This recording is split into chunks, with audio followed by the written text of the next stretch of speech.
Aloha. It was so very nice meeting you this morning. This is what my face looks like without the mask. Make sure we are in tune. Here's our high G closest to our nose, our C string, our middle C to be exact, and then our E string, and then our A string. We play a C major. It should sound quite nice. So, the only thing that I would like to express that I would like us to do is to move slowly with these exercise examples so we can really get a hold of them and then we can compound upon them and get you to where you really want to be. I'm going to actually, I'll just tap out the beat. So when I explain something being a 1, 2, 3, 4, 1, 2, 3, 4, 1, 2, 3, 4, 1, 2. I quite literally mean to play that at, and these are whole notes because they last 4 beats. When we move from the 1, 2, 3, 4, and we play on the 3 and the 1, 1, 2, 3, 4, 1, 2. We quite literally go from whole notes, which possess 4 beats, 1, 2, 3, 4. The initial 1, which is like 1, 2, 3, 4. So we actually hear the note and then the decay of the frequencies. When we do this, when we move that on the 1 and the 3, it becomes a half note. So if we had a whole note of 1 and 2 and 3 and 4, and we would play on every one. So what we're going to do this week is we're going to be playing our spider exercises and we're going to be playing our teeter-totters. The chord that I would like you to do your teeter-totters with would be an F major or a G major. These two chords are perfectly positioned so I can show what a standard fluctuation chord is or a pivot chord is. Just like you saw for playing the G major and then playing the F major, if we start playing our G major like this and playing our F major like this, our fingers are already ready to play that and there's not a whole bunch of moving that we have to do, thusly cutting out a lot of energy and cutting out a lot of time. So the right hand rhythms that we're playing and strumming, they just sound a little bit clearer and we have more fluctuation with what type of inspiration we want to do. Whole notes, half notes, dotted half notes, quarter notes, dotted quarter notes, eighth notes, 16th notes, and dare I say 32nd notes. What we will be doing is this: first finger, second finger, third finger, and fourth finger. I'm going to zoom up really quick. First finger on the first fret, right in between, not on the nut and not on the fretting, but right in between. Pointy as well, not flat, but pointy. When we press the first one, press the second one, press the third one, and then press the fourth one, we're being careful to keep our fingers on the fretboard, and then when we move, not to let our fingers go off and go cattywampus all the way out. What we want to do is keep them so super close, it's almost as if our fingers are right up against a wall. And when we're moving through this process of hitting all these notes, we're not letting our fingers go way off the fretboard. The concept is to get rid of our thumb on our strumming hand and use our pointer finger. Make it the champion of our crew. Meaning, our first note, first finger is going to be strummed on the high G closest to our nose. Then we're going to play the high G again, and the high G again, and the high G again. After this, we're going to lay our thumb on that G string, and when we go to the C string to complete that idea of 1, 2, 3, and 4, every time we go up to a new string and move our fingers individually, we're also going to be putting our thumb upon the string above. This is going to give us two concepts. One, we're able to mute the string above in case we hit the wrong string. It doesn't make a noise. And two, it gives us a nice footing and shows us what the distance or the equidistance is between each string. When we get into fingerstyle and we do stuff like, we utilize playing these patterns with the high G, the C, the high G, the E, the high G, and then the A. When we get really good with the first finger, we move on to doing a 1 finger and a 2 finger, and then a one finger. So thumb, index, thumb, middle. Then we move on to a thumb, index, thumb, middle, thumb, ring finger. Each one of these has their different qualities for ringing out true and doing finger style exercises. When in combination with different chords,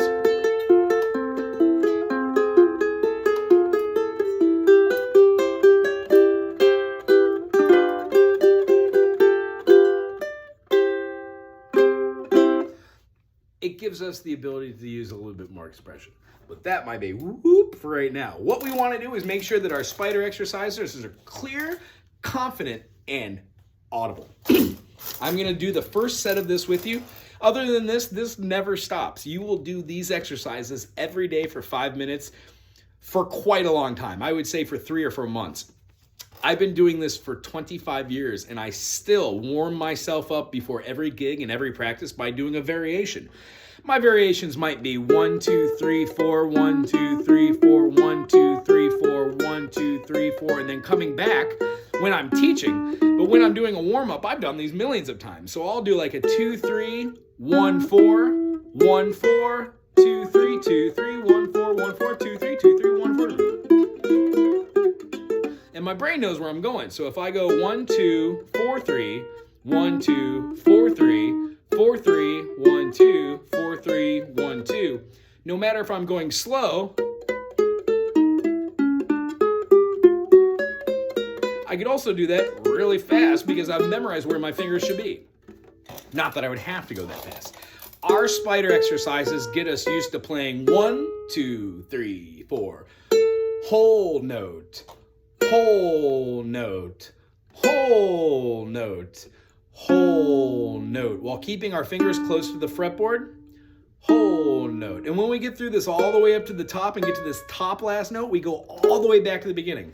We're not playing with our thumb, we're using our pointer finger. Eventually, we're gonna use our 2 finger, our 3rd finger, and dare I say the pinky.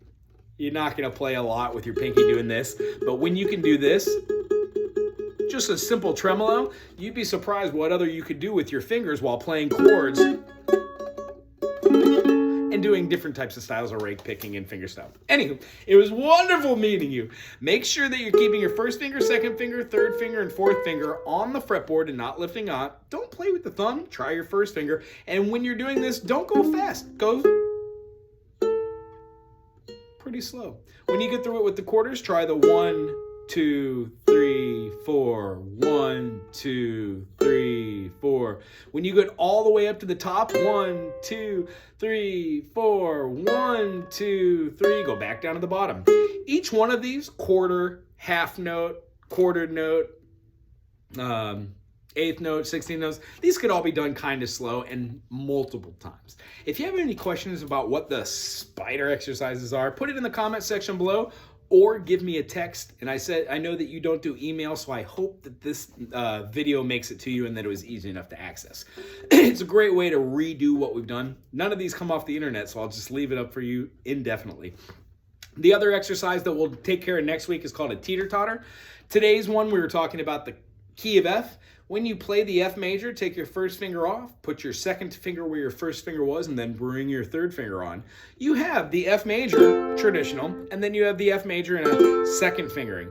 Dare I say, even a 3rd fingering with our ring finger and our pinky. I don't necessarily play any chords this way, but as I said before about the pinky, the more you use it and train it to be a team player, the more you're going to be able to play other awesome things with the other fingers and with that pinky.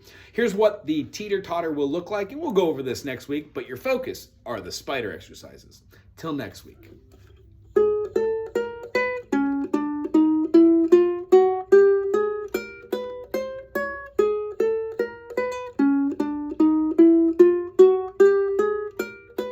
Should be going about half this speed to begin with, and this is the fastest that you'll ever get to when we're doing our exercises together. There's really no need to go any faster than this because you're just developing muscle memory at this point. And then the teeter-totters, not the spiders. F major, 1 and 2 and 3 and 4 and 1 and 2 and 3 and 4 and you gotta keep this right hand strumming or your strumming hand just strumming and playing only on the 1, accenting the up and down. So when you're playing more than just that one accent of 1 and 2, that your hand is always flowing in rhythm, thusly giving you perfect rhythm, even though we might not know that that's what we're training ourselves to do. If we go from the whole notes, which are 4 beats per measure, and go to half notes, which are now 2 beats per measure, we play on the 1 and 3. 1, 2, 3, 4, which thusly gives you 1 and 2 and 1 and 2. We're just counting it a different way. And then next we're going to play all downstrokes. These are going to be quarter notes. Right? When we count this, we say 1 and 2 and 3 and 4 and 1 and playing on the number. When we go down up with the fingernail on the front of our 3 fingers, we're going to be doing an upstroke now with our thumb on every other one. So 1 and 2 and 3 and 4. Now this is going to be what we call eighth notes. Down, up, down, up, down, up. 1 and 2 and 3 and 4. And when we speed this up to double that, we call these 16th notes, which result as 1 and 2 and 3 and 4 and 1 and 2 and 3 and 4.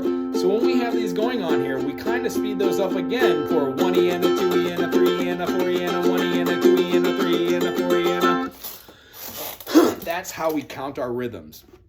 When we use the F, the idea of this lesson, teeter-totters, is to switch your chord to your alternate fingering using the second and third fingering rather than the first and second. Same notes, same chord, different shape, so we can scoot it up and bar. Meaning F major, F major, F major, F major. When we do it in rhythm, it looks like this. 1, switch, 2, 3, 4. F, switch, 2, 3. Notice how I'm switching on the and to 1. 1 and 2 and 3 and 4 and 2. What happens is you will start layering your fingers. Like with a G, you'll put this down and then this down and this down. And when you go 1 and 2, as long as you keep your fingers moving, trying to find the notes that you know are there, just with different fingers, and keep this right hand going, you will no longer layer your fingers, because when you go from this to this at the half notes or the quarter notes, you tend to be able to remember where those fingers should go instantaneously. So when we are moving from different chords, like an A major to a D major, A major to an E7, it's easier to feel with our... because our hand is quite literally going 1 and 2 and 3 and 4, just with inflection. 1 and 2 and 3 and 4. Now if I subdivide that, I'm just doing those same quarters, but now I'm doing 16th notes rather than just quarter notes. And I know, and you know, between quarter notes and 16th notes comes eighth notes. So what we do is we work on all those times together. I know this video is a little long. I'm going to cut it here. I cannot wait to see you next week, Esther. Aloha.